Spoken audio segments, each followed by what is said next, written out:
Hi, everyone. Welcome to today's seminar. This is going to be our last seminar for 2023.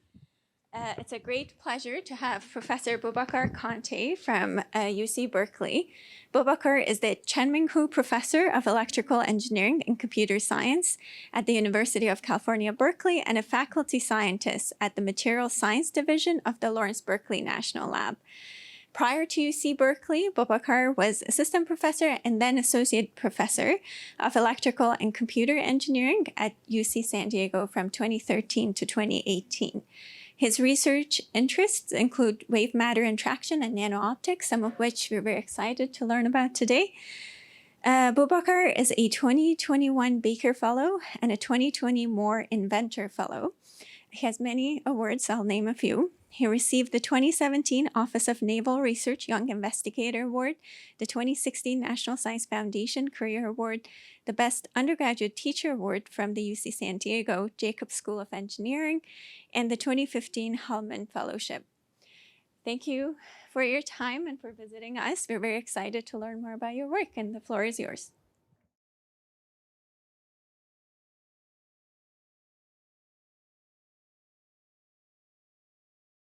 Thank you, Farnaz, for the kind introduction. Yeah. Thank you. Let me also start by thanking the MIT.nano folks for having me here today, and all the organizers, the great student I met this morning, and of course the great faculty I've met as well, and I will still meet later today. So I'm Boubacar Kanté from Berkeley ECS, and I would like to tell you about a problem that I have worked on during the last few years, the scaling of semiconductor lasers. So this is an important problem that has been unsolved for a very long time, as you can see from the title. So, before going to the detail of the talk, so I will, as usual, because this is probably the first time some of you are meeting me, I will quickly go through some of the work my group has done, some of the focus in my group. So we developed, I will tell you a little bit later about this device, what we call a topological laser. So this was the first topological laser. So this is a device that guides light at an interface between two mirrors. I will tell you later on about those mirrors. And interestingly, the laser can have an arbitrary shape in plane. And more importantly, it is non-reciprocal. Usually when you make devices on chip, light, no, I can see you, you can see me, it's because light can go both ways. If it was the environment was non-reciprocal, I will see you or you will see me, but not both at the same time. And this is important for lasers because when you put light on chip, as soon as light meets a component, it is basically an obstacle. Light is sent back to the cavity, to the laser, and that's not good. So it causes a lot of problems. So usually we develop what we call isolators to prevent that reflection. So these topological lasers are self-isolated, so they do not need isolators. I will tell you later on about details. So this was a big surprise because magnetism actually doesn't, there's very weak magnetism at high frequencies, and it was not expected to work in optics. And I think because of that, it was selected as one of the top 10 discoveries by Physics World in 2017. So we also work on topological singularities known as exceptional points. They are usually implemented using parity time symmetry. Basically, you distribute gain and loss on a surface as well, following some symmetries, and these exceptional points come for free. They are believed to be great singularities if you want to do sensing because of enhanced sensing around these singularities. Again, those are usually implemented using parity time symmetry, distributing some semiconductors at some scale. So if you want to do sensing in biology, for instance, meet the length scale of bioanalytes, so you need to shrink the wavelength of light. And a way to do that is to use polaritons, for example, plasmons. So, but PT symmetry cannot be implemented with plasmons because the scale is so small that current technologies do not enable PT symmetry at very small scales. So we propose a way to implement these exceptional points using passive plasmonics, no PT symmetry. And this was the first implementation of exceptional point with polaritons. And we use it to do sensing. So we sense IgG, which is the most abundant amino acid in the human blood. And we actually currently hold the world record for sensing with these plasmons. We have improved the previous record by more than 2 orders of magnitude. So we also, I will not have time to talk about this today, we developed the first bond state in continuum laser, and we have shown that those are the best laser if you want to make a compact surface emitting laser. Let's say something that is small, but is still good enough to laze on the surface. And the motivation today is exactly the opposite. We want to make it as large as possible for power. So we work, and many people work on this, on metasurfaces. We propose a method that we call the local phase method to make a metasurface achromatic. So we call this surface the fishnet achromatic metalens, and it is achromatic on an octave band, and can focus in achromatic fashion light from about 600 nanometer to 1.2 micron. So we have also shown that these quantum Hall effect for photons, if you design the edge state so that it sits above the light cone, and you make photons travel on a closed orbit that I call a topological ring. So light actually can naturally emit orbital angular momentum. And these angular momenta are very, very large because you don't need any scattering element to take them out. So we have made lasers that can emit OEM up to, with a topological charge of up to 276. And I think this is also the largest OEM emitted directly by a laser from the cavity without a beam shaping element. Usually you need a faceplate, and the faceplate will give you a topological charge of 1 or 2, but not 300. So we have also transposed the idea of topology to phase arrays, metasurfaces, and I've shown that the Berry phase that is usually at the core of topological invariant can be used explicitly on a surface to make the surface sensitive to the polarization of light. For example, here you can display different holograms depending on what polarization is sent to the surface. You can display A for right circular polarization, or a B for, or vice versa. A B for right circular polarization and an A for left circular polarization. So today I will tell you about a scale-invariant laser. So, recently we have also, this is the discovery from one of my postdocs, we have demonstrated the first deterministic quantum light source in silicon. This is an area that is growing. So silicon is indirect band gap, but you can use state in the gap to emit single photons. I think this is pretty exciting. It actually maybe opens the prospect of full quantum optics just with the silicon platform. So the focus today will be the scale-invariant laser and topological laser. So I don't think it is really necessary to introduce lasers. They are very, very important. They are used in data centers. They are used for communication. They are used for sensing. Lasers can be used for manufacturing. They are used for quantum computing. They are used for light sails. They can be used. There are lots of projects on this, heavily funded actually. And they have also been used for laser fusion that was achieved last year at the Lawrence Livermore lab. I actually visited the Livermore lab. And as you know, if you have been in California and visited the lab, so it's the facility in which this experiment was done was the size of a football field, right? So do you know why? Because you need to amplify many lasers in order to reach some power before focusing them into this little cell.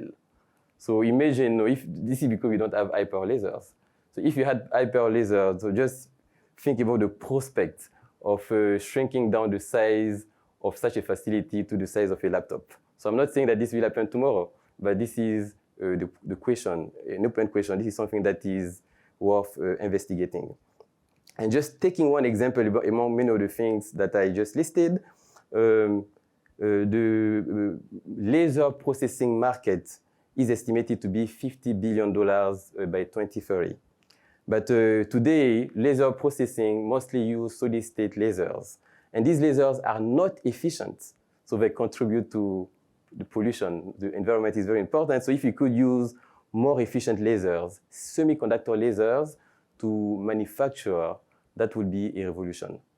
So among many other things. So as I just said, no, unfortunately, semiconductor lasers do not emit high power. Okay, so this is the question that I am interested in and that I would like you to discuss with me in the next hour.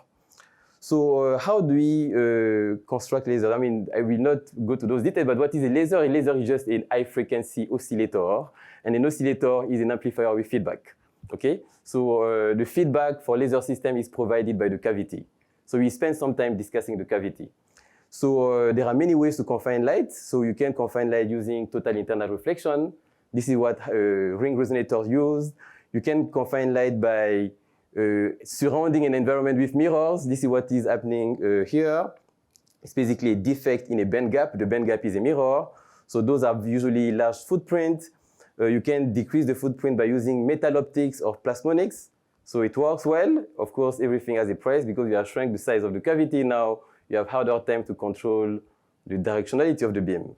So all of those have advantages and disadvantages. And one of the focus of my group during the last few years has been, what can we do with cavities to make them more functional? So we want the cavity to do more than just confine light. For example, the topological laser was a way to make the cavity also the isolator. Okay? And today I will discuss a cavity that is also the amplification mechanism. So the state of the art for lasers, or for high power lasers, is displayed here. They are fiber lasers. So those are pumped with a diode, and then you amplify on a 1D dimension of the waveguide to get more and more power. So these things work well. They take space, but they work well. And the issues they are currently facing is that when the power increases, at some point there is like a catastrophic damage in 1D because the power is so high that you start to trigger other things in the fiber like nonlinearities leading to self-focusing, etc. So a dream, something that we have been dreaming of for quite some time, is a system of this kind. That is a 2D system because here power will scale like the square of the linear dimension instead of scaling like the linear dimension on the left. But this system have not worked traditionally because you get more and more transverse mode in the aperture as the size of the cavity increases. So this has been a problem since day one, since the invention of lasers. So this is the first paper written on lasers by Schawlow-Townes, who actually was a faculty at Berkeley for over 55 years. And when I was a postdoc, he actually passed away in 2015. So I was there at Berkeley when he was there. No, he came very late, almost up to his death. He was coming to campus. Unfortunately, I didn't meet him, but I did read this paper carefully. And if you look at it with me, you see here that he wrote, a single mode may be selected. And then by defining a small angular aperture. So since day one, isn't that amazing? Since day one, the way to make a single mode laser was to make the aperture small enough, basically make the laser small enough. So I hope by the end of this talk, we can replace maybe by will be, and then what is said afterwards will be untrue. So that's what we discuss today. So we are in a room, so we can look at this room as a box. It's a cavity, right? So imagine I take a single particle picture. I have a ball that I kick in the room, and the ball will bounce back and forth on the walls. And you are sitting in the room, and you would like this ball to touch you. So where will you sit? At the center of the box. Okay? If you sit at the center of the box, you are more likely to meet the ball. If you sit close to the boundaries, the likelihood to meet the ball will be smaller. So here is the box. The box is, the boundary is not exactly the boundary of this room, but it doesn't really matter. It's circular here. And you see that the fundamental mode in this box has more energy at the center of the box. So the way I usually explain this to my students, I say that when I am in a box, particles that are people who are sitting at the boundary of the cavity are the lazy resonators. Okay? So surprisingly, these work everywhere, but at MIT, no one wants to be lazy. So you guys are all sitting somehow at the center. So I am the lazy resonator here because I'm closer to the boundary. I'm closer to the wall. Okay, so I am the lazy resonator, but I will change by the end of this talk. So this is actually the problem for lasers. Many people have seen this problem, and I will tell you the way I see the problem and what the problem is. In fact, so the particle picture that I gave before, this is just a potential well, okay? And then we know very well from undergrad physics classes that in a potential well, mode oscillate, and the fundamental mode has maximum energy at the center, and then higher order mode have higher frequency, of course, spatial frequencies, and the mode is, for example, for the first high order mode, the mode is mostly confined at the boundary. So in fact, this is the problem. Because if this is an aperture, let's say with gain, so that's the cavity you see the fundamental mode and the first higher order mode. So the resonators, the lazy resonators, myself here in this room, do not want to contribute to the fundamental mode. Okay, they don't want to contribute to the fundamental mode. And because of that, if you keep pumping the cavity more and more, so the lazy resonator at the boundary here becomes very, very happy. You say, oh, okay, since there is sufficient energy in this cavity, I'm going to start using that energy and laze. So when you increase the size of the cavity, higher order modes get energy, and the quality factor increases, and at some point, they laze. So there is no way you can solve this problem. You can engineer it, but physics tells you that the fundamental mode in potential well we know are of this form. They oscillate in the box, and this is in fact the problem. So the way this problem has been quantified is, at least for lasers, is to use a quantity that we call the threshold gain difference. Basically, the difference between the threshold of the fundamental mode and the threshold of the first, second higher order mode. So what happened is that you see when you increase the size of the box, the threshold gain difference goes to 0 with the size. So for photonic crystal laser, I should give credit here to Professor Susumu Noda in Japan at Tokyo University, who is the one who spent most time working on this problem.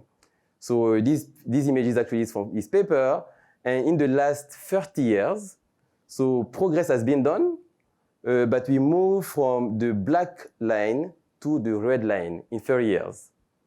But you see that regardless of how smart you are, it goes to 0 with the size.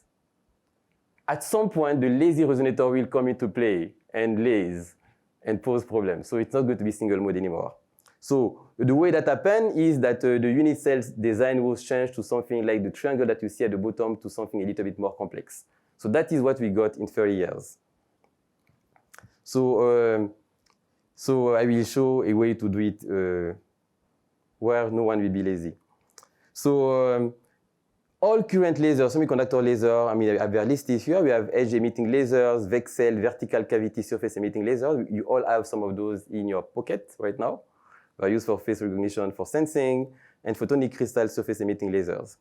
So just a quick history of lasers. Lasers were invented by Charlestown in 58, the first ruby laser by Mainman in 60, the first semiconductor laser in 62, the first vertical cavity surface emitting laser by IGA in 79, and the first photonic crystal surface emitting laser by Noda and by the Caltech group in 99. So what I claim is that all lasers that we know, all semiconductor lasers, are what I call Schawlow-Townes type lasers. Basically, they are like two mirror cavities. You see here, there is always a direction in which the field decay that is orthogonal to the direction of propagation. Here, light is emitted in plane. So in the transverse direction, actually, the light decays exponentially. Here, same thing. Light is focused at the center, and then at the edge, there is no light. The edge is the lazy resonator. Likewise, in photonic crystal surface emitting lasers, light is at the center, and there is no light at the boundary. You always have these lazy resonators. So today, I will tell you about this laser that with my student, we decided to call the Berkeley surface emitting laser. As you can see, at least from the sketch, that there are no lazy resonators in this aperture.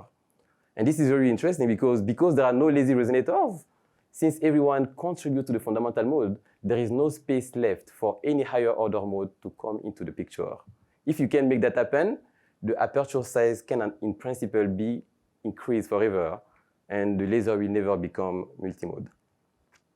So again, I repeat, all existing lasers suffer from these Schawlow-Townes cavity limitations. So what is our idea? Let me explain the idea. You see that it is very simple. Everything is simple after it is explained, right? So, so here is a 1D transmission line. Let's say a coaxial cable. And it is a transmission line. If I want to make a cavity, traditionally what we do, we want to prevent light from escaping, or the wave, whatever wave it is. You put mirrors at the end. Let's say you put a mirror here and a mirror here to prevent light from escaping, right? So I claimed again that these mirrors are very bad because the mirror provides feedback to the wave, and that feedback is too strong. The feedback with a mirror will localize the wave in the transmission line and create a maximum at the center and a zero at the edge. So it creates lazy resonators. So instead, I propose that we replace the mirror by a match load. Okay? So initially you will tell me, what a bad idea. You want to put a match load. The match load is a radiative element. It's going to emit on the edge, right? Because it's consuming power now. But let me tell you why it is a great idea. So this is a 1D transmission line, and the load is 0D, meaning that energy increases in the transmission line at a rate that is faster than the rate at which it is lost at the edge. So meaning that when I will make this transmission line longer and longer, despite the fact that it is losing energy at the edge, actually the cavity becomes better and better.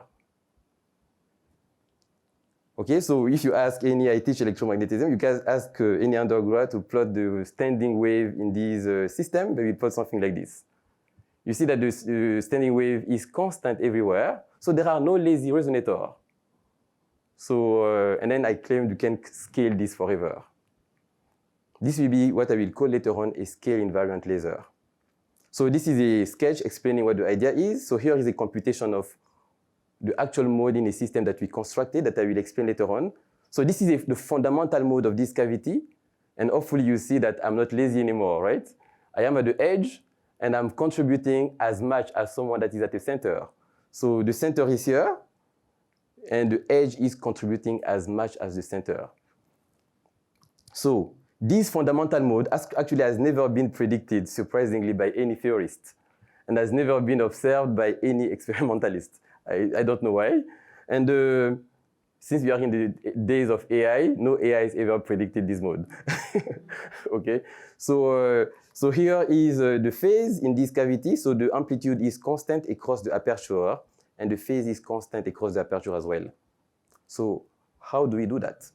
So let me go a little bit more into the physics of what is happening. So when you take an electronic system or a photonic system, they usually have a quadratic dispersion at the band edge. So the quadratic dispersion at the band edge dictates mode spacing in the cavity. So we discuss that in a minute. And usually that quadratic dispersion will lead, I will explain also that it will lead to a mode spacing that is basically proportional to the square of the wave vector. And because of that, the distance between mode, the quality factor, the distance between mode in terms of quality factor goes to 0 with the size. Meaning that when you make the box larger and larger, all modes in the box are very good. So of course, because of that, they will always at some scale. So what we'll propose, we'll move from this quadratic dispersion to something like graphene with linear dispersion, but that's not enough. There are other tricks that are needed that I will explain. So in that case, because we move to linear dispersion, mode spacing will increase, and we can construct such a system so that at large scale, the quality factor of the fundamental mode will be always larger than the quality factor of any other mode in the box. So consider a system, an aperture of finite size. Finite size is needed, otherwise there is no cavity because the feedback comes from the boundaries. So this system has size D, and let's say it has a quadratic dispersion, as I just said. It just means that the frequency depends on the wave vector quadratically, right? So the fundamental mode in this box is at pi over D here, and frequency omega 1, let's say, and then the second order mode is at 2 pi over D, and its frequency is here. So delta omega 2, the frequency difference between the fundamental mode and the next mode can be easily expressed, and its scale as 1 over D square. Okay, that's actually obvious here. So, of course, you see the problem immediately. When D becomes large, delta omega 2, 2 for quadratic, goes to 0. Then all the modes become good. So especially with semiconductor, we have a broad gain bandwidth. So if one mode becomes closer and closer, arbitrarily close, then you can select which one will laze. They will all laze. So if I move to linear dispersion, the green line, so you see immediately that delta omega 1, 1 for linear, is larger than delta omega 2. And mode spacing scale now as 1 over D instead of 1 over D square. So great. Did we solve the problem? No, because 1 over d also goes to 0 with the size. So actually, in the community, people have thought that, oh, because 1 over d is better, you see many papers saying that this could lead to larger sizes. Not really. 1 over d also goes to 0 very quickly. So that does not work. So not really. So if that was working, exceptional point actually have a sublinear dispersion, they would be even better.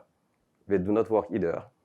So, what will work? So let me explain it in a very simple fashion, and we can discuss consequences afterwards. So let's say you take the first order overlap between two modes. I quote the mode uj and ui. And these modes form linear dispersion as indicated here. So there are two modes. So then I can represent it by simple Hamiltonian. That is a 2 by 2 Hamiltonian, where k here is the parameter. Delta is a detuning, the little gap between the two modes, and beta is the group velocity. So you can diagonalize this matrix and plot the eigenvalues as a function of the parameter k, and you see that effectively it forms linear dispersion with k. So there are lots of things that we can actually already conclude from this plot. So look at the plot carefully. UI is blue, UJ is green, and then everything is yellow. You get blue and green only at wave vector 0. So what that means is that, in fact, all eigenvectors here actually are mixed, okay? Meaning that they are linear combination of UJ and UI, except at the gamma point, where the modes are pure. Okay, I think my talk is done. So why am I done? Because let's say you were able to implement this linear dispersion using two modes, UI and UJ, so that UJ is higher loss than UI. So everywhere except at the gamma point, the dynamic of the system is going to be governed by the mode of higher loss, except at the gamma point. Okay? So the trick is to implement this linear dispersion so that one of the band has higher loss, the other has lower loss. So everywhere, higher order mode will be dominated by the lossy band, except at the gamma point where the mode will be pure, and you will be left only with the pure mode that is non-lossy. So yeah, that's easy to understand from this plot, but the problem is, and that is the common understanding in the community, when you take this linear dispersive system with Dirac point, the point where the band meets is called a Dirac point, as soon as you add an imaginary part to the detuning, basically you add loss, the Dirac point disappears and you curve the band. You get exceptional point instead. Okay, so if you add an imaginary part to the detuning, you get exceptional points. The only way to not get exceptional point is to implement this Dirac cone with modes that do not radiate at the gamma point. So this is very important. You need to implement this Dirac cone with modes that do not emit at the gamma point. So in that case, even in the presence of loss, not at the gamma point, you will actually maintain the linearity of the band. So, and the dispersion is governed only by symmetry. The symmetry of the crystal tells you exactly what dispersion is possible. So I will not go to these details. So we implemented this Dirac point using a triangular lattice. This is actually a scanning electron microscope of a photonic crystal that we fabricated. And the theory for this photonic crystal is here. We have a linear dispersive system, a point where we made that we call a Dirac point. And we claim that at this Dirac point, there is a mode. When the system will be truncated to be of finite size, there is a mode that is the fundamental mode of this cavity. And this mode can be scaled forever. So please note here that this is the dispersion of the infinite system. The infinite system has band. It does not have modes. If you want to have modes on which your laser will function, you need to have boundaries. You need to truncate the infinite system into something of finite size. So that is what we did here. So we truncated the infinite system into an hexagon. So now this is not, it doesn't have the linear dispersion anymore. This one has modes. Discrete mode that sit, of course, in the linear dispersion that I presented before. So the loss is controlled from this truncation. So you have to truncate this into an hexagon because the blue band here has a C6 symmetry and the purple band here has a C2 symmetry. So when I truncate it into an hexagon, this symmetry matches the symmetry of the B band, of the bottom band, but it does not match the symmetry of the C2 band. So by this truncation, the top band automatically becomes more lossy. And then I then play the trick of what I have shown you on the 2x2 matrix. So you see here a discrete mode plotted on the linear dispersion. So there is a fundamental mode here exactly at wave vector 0 and higher order mode. The fundamental mode is purely B, and higher order mode are linear combination of the B and the E band. So there will be more lossy because the E band is more lossy due to the truncation. And then when you look at the modes, there are higher order mode with weird patterns. The most important here is the fundamental mode. You see here the fundamental mode as a flat envelope, the mode without lazy resonators. And regardless of the size of the cavity, a small cavity here, a larger one, regardless of the truncation, you get this flat envelope mode. And this is really amazing. This envelope is flat regardless of the size of the box. So this mode will suppress spatial hole burning in the cavity. So let me quickly summarize what I just said and we continue. So what I just explained is that we can construct this linear dispersion and truncate the system so that we actually have this flat envelope mode in this box, okay? So I did not have time, but we can explain the quantization is very strange in this cavity. Usually you don't get a mode exactly at wave vector 0, but we'll explain that another time. There is a mode in this board that is exactly at wave vector 0. So if you look and so this is the open Dirac cavity, we call this an open Dirac cavity.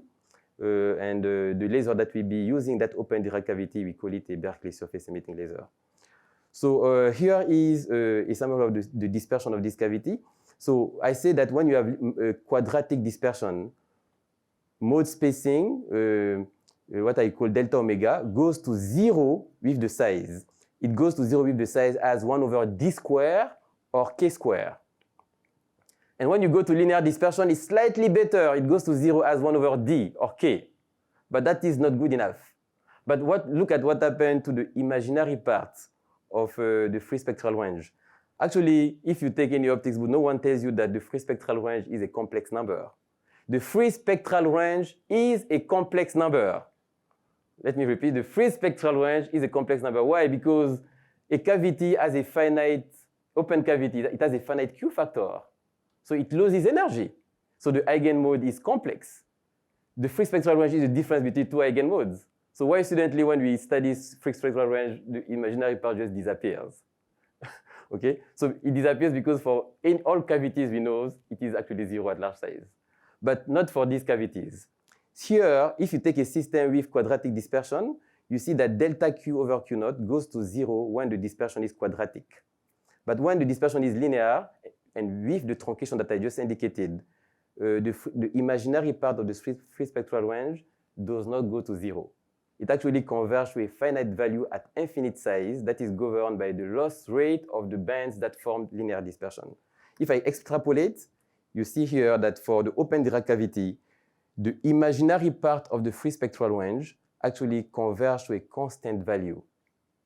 So this is the first ever such a cavity. There is no other cavity known with this behavior. All other cavities have an imaginary part of the free spectral range that goes to 0 with the size. So this is interesting. So this is theory. Let's do experiment. No, I am an experimentalist. So we did experiments. So we constructed these cavities using a 3,5 semiconductor, indium phosphide platform here. We made relatively small cavities, and we used the radius of hole that controls the curvature of the band as parameter to change the curvature to get linear dispersion or quadratic dispersion. So when you are here or here, the dispersion is quadratic. Okay, and at the center, the dispersion is linear. So the cavity is small enough, so it's not challenging to make a small cavity single mode. They are all single mode. We increase the size of the cavity, so it is still small. They are still all single mode. We increase the size of the cavity. You see that when the dispersion is quadratic here and here, it becomes multimode. And here, it is still single mode. So at this point, we submitted the paper, and then some reviewers said, maybe we have been lucky. We want to see larger cavity sizes. So we increase the size of the cavity further. You see that when it is quadratic, it is multimode. And when you are at the open Dirac singularity, it's single mode. And we increase the size of the cavity further, it is still single mode. So we claim that it will be single mode for all sizes. Regardless of how large you make this aperture, the cavity will always be single mode. Okay, so, Berkeley are in principle single mode at all scale, for all cavity sizes. So here is a summary of what I've just presented. So you see here that is always single mode, and then these other cavities with quadratic dispersion are become multimode. And so here is a far field predicted theoretically for this Berkeley. It is interesting, we make a graphene-like laser, and the far field is like the unit cell of graphene. So it's interesting. So, here is experiment. So that was theory. This is experiment. We increase, of course, we made more, but I'm just plotting some of them here. We increase the size of the cavity. Of course, the far field is nothing but the Fourier transform of the aperture field. Of course, the larger real space, the narrower reciprocal space, you see that it shrinks with the size. And because the envelope is flat, this is actually the best you can do for a far field. The far field is diffraction limited. You may not even need a lens for this one, because the far field, the field occupies the entire aperture of the laser, so you get the best possible far field. It scales exactly, the divergence of the far field scales exactly as 1/d. So I think this opens actually a new era for the scaling of semiconductors, because in principle what it means is that there is no limit in principle to how much power a semiconductor laser can emit. So this is an amazing news, and we'll spend quite some time in the future to try to pursue these ideas. And I think it can be pretty transformative. So I will, so that's the principle of the idea. I will switch gears and tell you about the second topic, topological laser, that I also promised to tell you about. So, I think we all recognize what an orange and a donut are. They are here on the left. So the orange has 0 hole, and the donut has 1 hole. So they are said to be topologically distinct. The number of holes, known as mathematically as the genius number, is the topological invariant. So it turns out that this obvious topological invariant actually has an equivalent in condensed matter physics. If you take, let's say, a 2D gas of electron that you strongly magnetize it, so electron will orbit at the cyclotron frequency, and effectively it's also an insulator, because there is actually no net transport no current, no net transport of charge from one point of the sample here to the other point. But if you actually take such an insulator, this is called a quantum Hall insulator, and you interface it with a conventional insulator, so you get closed orbits everywhere, except at the interface where we get what we call skipping orbit. So you effectively have an edge current and a topological edge state. And people enjoy those in electronics because they are localized at the interface, they are unidirectional, and they are robust. And they could potentially be used for robust electronics in the future. So actually, these 3 gentlemen here were awarded the Nobel Prize in Physics in 2016 for the discovery of this phase of matter. And then one of them, Duncan Haldane, here actually wrote a paper in Physical Review A in 2008 saying that some of these ideas could be transposed to optics if you were to use photonic crystal. And almost immediately after, the first experiment on a topological interface was done by the group of Marine Soldier-Sich here at MIT in microwaves. So, and then the challenge is that everyone tried to push this to optics. And obviously, this is complicated if you want to use magnetic materials, because we know that there is almost no magnetism at high frequency. So, and also what I want to also stress on here is that effectively those are waveguide. It is an interface state, but it is an electronic waveguide, or if you were to do it in optics, it's basically a waveguide in optics. So, so I was at UC San Diego when I became acquainted with some of these ideas, and I decided to move away from waveguides and propose a rather simple idea. So where I decided to take a closed contour, an arbitrary closed contour between 2 topologically distinct mirrors. Let's say I have a mirror here, the gray, and the bluish here is another mirror. The 2 mirrors are distinct. One mirror is an orange, the other mirror is a donut. They are topologically distinct. So you'll have an edge state in between, and any closed contour between these 2 mirrors is what I call a topological cavity. And because this cavity is topological, it's robust, the actual shape does not matter. So I can move to this, from this shape to this shape to this shape. This will be the same cavity, the same laser, if I was to make a laser with it. So, I mean, if you work in optics, you know that if you slightly modify the shape of the cavity, nothing works anymore. So this cavity will be very robust and insensitive to the details of its boundaries. So we decided to propose this platform. It's a photonic crystal. The topological mirror is going to be implemented using band gaps. So the platform uses a free 5 semiconductor that is bonded on a garnet-based material, yttrium iron garnet. And we constructed 2 photonic crystals, one here that with a large band gap. And the band gap corresponds to an orange here. So I'm not going to the details. The topological invariant is the Chern number, which is the total Berry flux in the Brillouin zone. But basically, just have in mind that the yellow here is a mirror. And then a second band gap that is not trivial. That is the donut, and that is narrow because of the small magnetic fields. Actually, this is what people thought will never work. It's very narrow. It's just a few tenths of picometer in our theory. And then when you interface these 2 mirrors, one mirror is here, the other mirror is here, for a magnetic field pointing up, you see that light propagates from the left to the right. And when you flip the magnetic field, propagation is reversed. Instead of going to the right, light is now going to the left. Okay?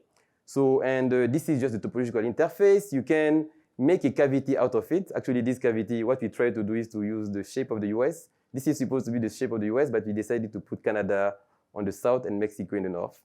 And the interface here is the cavity. And as I told you, the exact shape of the cavity does not matter. So when, let's say, the magnetic field is pointing up, light will circulate counterclockwise, for example. And then when you flip the magnetic field, it will go clockwise.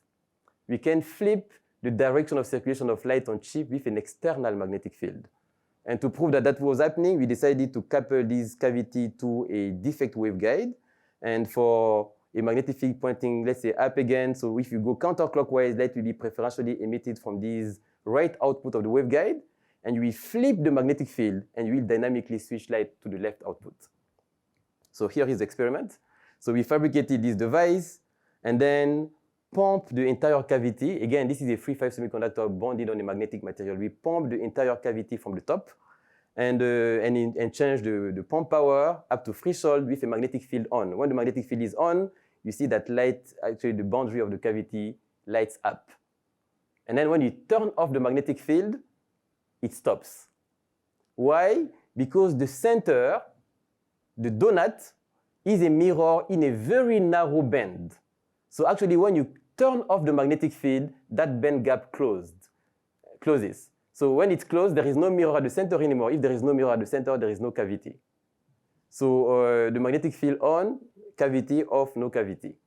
And you can actually switch by moving from B to minus B, switch light from one output here to the other outputs. This is amazing. You can switch control light on chip with a magnet. So, and then as I promised, because this is robust, look at other shape we made. I don't think we have ever seen cavities of this shape. So you can make cavities of whatever shape you want, and they all lays at the same wavelength with about the same isolation ratio.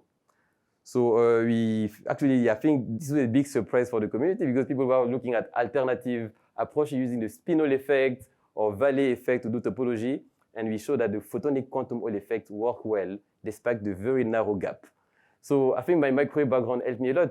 An oscillator, which is actually the low frequency version of a laser, it started with oscillator, does not need a large bandwidth in the feedback. There is no condition for the bandwidth of the feedback. Regardless of how narrow the feedback is, it can work, okay? So this is the understanding. We don't need a large band gap to make a laser. We don't need actually, it's actually better to have a narrow gap because in that case, single mode operation is ensured because all higher order mode will be out of that gap, okay? So this goes against what the community believes. We do not need large band gap for topological lasers.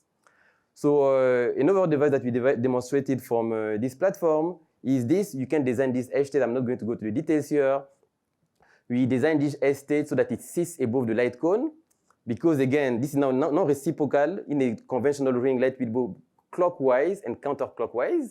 And these two lights, they individually have orbital angular momentum, but they cancel each other in a reciprocal ring. But in this situation, because light is only going either clockwise or counterclockwise, so it carries orbital angular momentum. So if I design the edge state so that it sits above the light cone, So as light goes around the ring, at each position, it will leak some of its energy out. And in the far field, that naturally forms a beam with orbital angular momentum. And the good news is that the topological charge of the beam in the far field is just the number of wavelengths in the perimeter of the ring. So you can make that arbitrarily large because I don't need a grating to take it out. So we demonstrated OEM again up to 276. I think this is the largest OEM ever emitted by laser directly from the cavity. You can use, for example, metasurfaces or whatever, but you cannot emit a charge of 300 with a metasurface, at least with conventional metasurfaces. So, and the overall good news is that, for example, let's say this is an orange, and then in a donut, I can alternate. I can make orange, donut, orange, donut. You can do that as many times as you want. Each interface is a laser, and they are all multiplex, naturally multiplex in the single aperture, because OEM beams are spatially orthogonal modes. So these beams are coming out of the surface together and can be used for multiplexing or whatever you want to do with these OEM beams. So you can look at the details of this work in a Nature Physics paper that was published 2 years ago. So I will stop here and tell you that I think we demonstrated the very first scale-invariant laser. So sorry, with my student, we decided to call it the Berkeley surface emitting laser. So I mean, there are a few reasons we did that. I think I did that because it was a discussion with the students, and I told you about Charlestown, who was at Berkeley, and then we used photonic crystal. That was an invention of one of my friends and colleague, Ilya Yavlovich, as well, who I think we decided to call it a Berksel. So please call it a Berksel. So I think this laser actually solves a 6-decade challenge on the scaling of semiconductor lasers. And so I think this scale invariance is due to two things. This flat envelope fundamental mode, we'll tell you more about this in the near future, and the fact that we have a non-vanishing spectral, imaginary free spectral range. The combination of these two makes the laser scale invariant. And I've also presented the first topological laser. So before finishing, let me share with you a recent picture of, not that recent, but to thank the great students I'm working with who are doing most of the work that I told you about today. In particular, Rushin here, who is graduating in a few months. Walid, who is going to start a faculty position in a few months as well. And others who are working in companies who strongly contributed to all the ideas I discussed today. Thank you again, and happy to take any question you may have. Thank you, Boubacar. Okay, so we have some time for questions. For everyone who's listening to us online, you can type your questions and we'll keep an eye. So any question from our audience? Don't be shy if you're a student. Ask questions. Okay.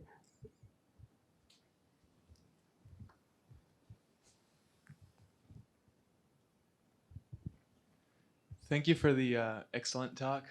So in the sign where you have the hexagon, is it fair to say that the boundaries of the hexagon is what you're trying to match? Kind of like the load matching in the transmission line? So, okay, let me, the bandwidth, what do you mean by the bandwidth of the hexagon?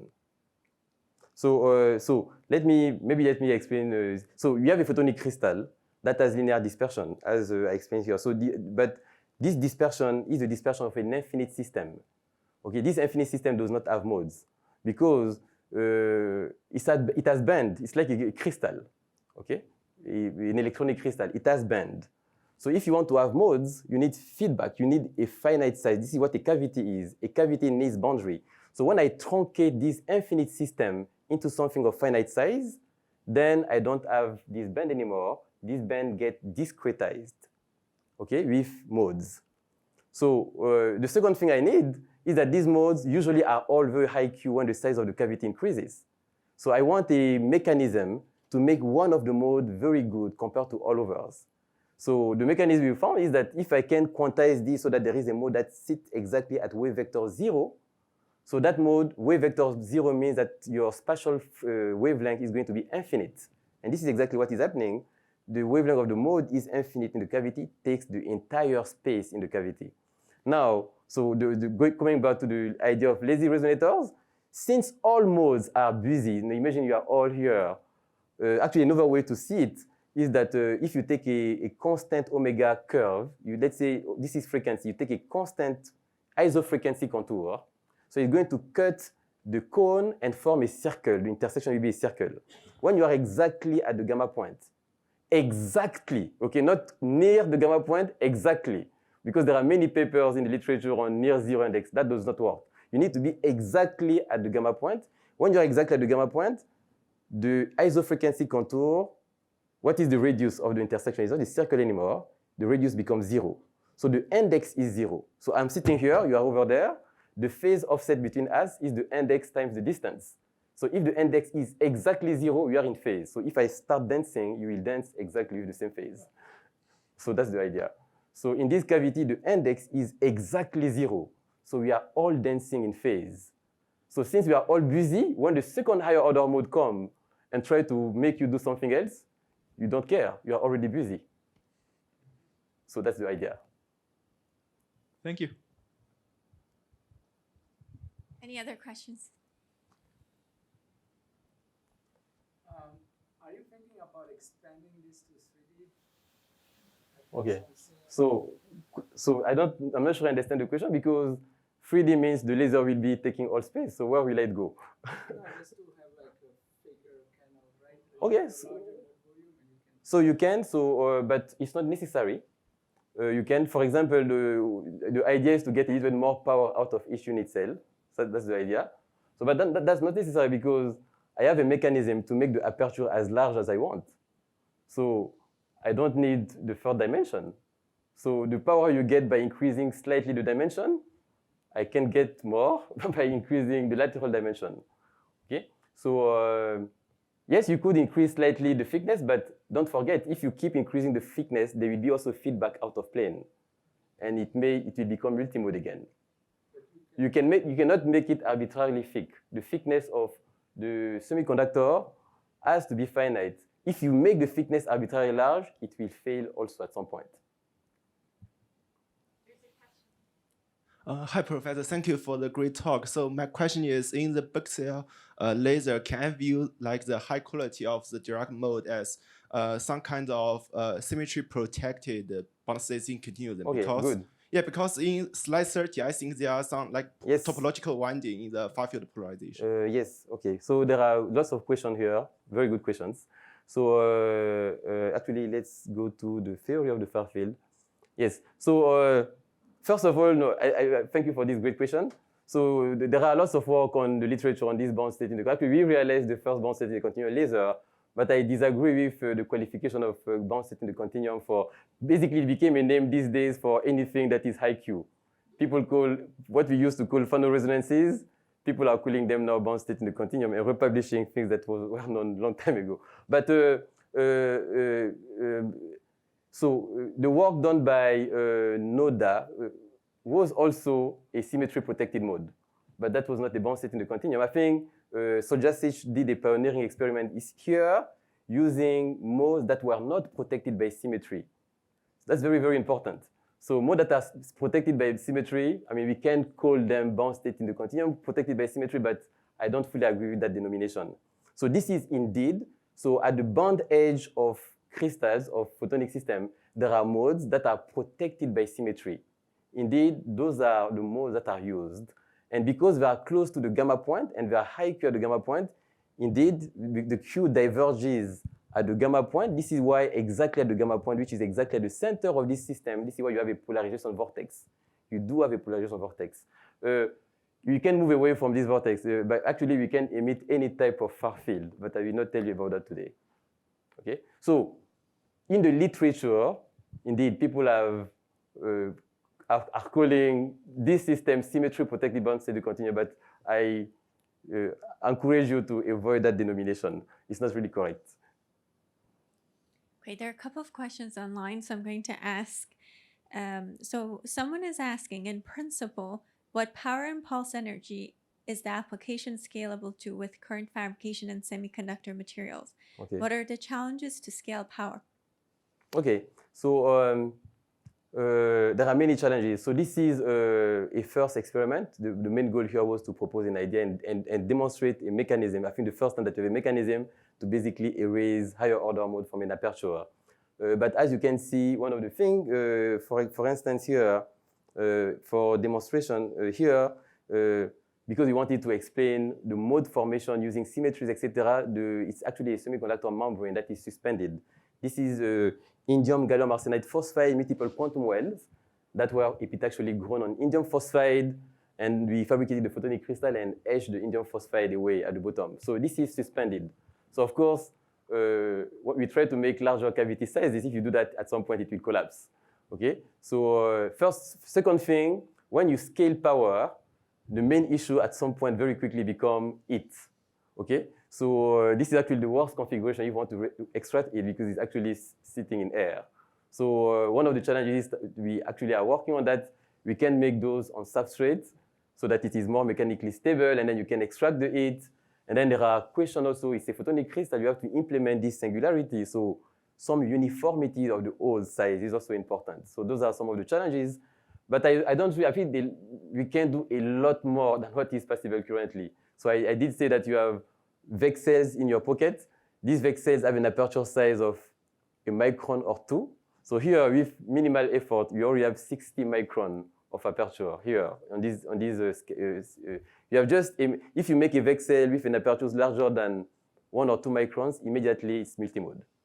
Okay, so there are lots of power. Another challenge is electrical injection, obviously. So there are many. I can spend the entire day discussing those. Yeah, we have to inject those electrically as well. Okay, so few of the challenges that I can immediately think about right now. Great, thank you. So I'll ask one more question from online, and in the interest of time, we would have to end the session. So another question is asking why, when the size of the Breck cell increases, the radiation wavelength changes? And also, if the pumping power of the Breck cell increases, does it become multimode? When the pump power increases, the second question? Does it become multimode? No, actually, this is a great question. Let me start by that. They are all great, but let me start by the first one, the second one. So you see what is happening? So since the mode is flat, so when you start pumping the cavity, you deplete gain. You increase the pump power, you further deplete gain. At some point, there is no gain left. So what we found in experiment is that you can pump this laser up to the damage threshold. It does not become multimode. Is that amazing? So it is not only robust to size scaling, it is also robust to pump power density increase. So the first question, sorry, I forgot. So the first question is asking why, when the size of the Breck cell increases, the radiation wavelength changes? Actually, no, the radiation wavelength does not change much when we increase the size. So the summary is here. You see the wavelength is almost the same. So it changes slightly. I don't have these slides, but what happened, the way I can explain it is that the Dirac point is the limit of the wavelength when the size of the cavity is infinite.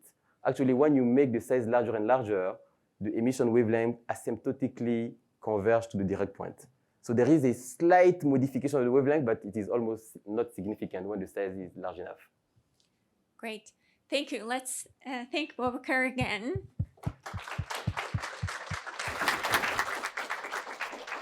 Thank you all also for joining us. There's going to be a reception until 4:30 in the room next door. So you can just use this door, walk through, and please join us. And Boubacar will be here to answer more questions and discuss. Thank you, everyone.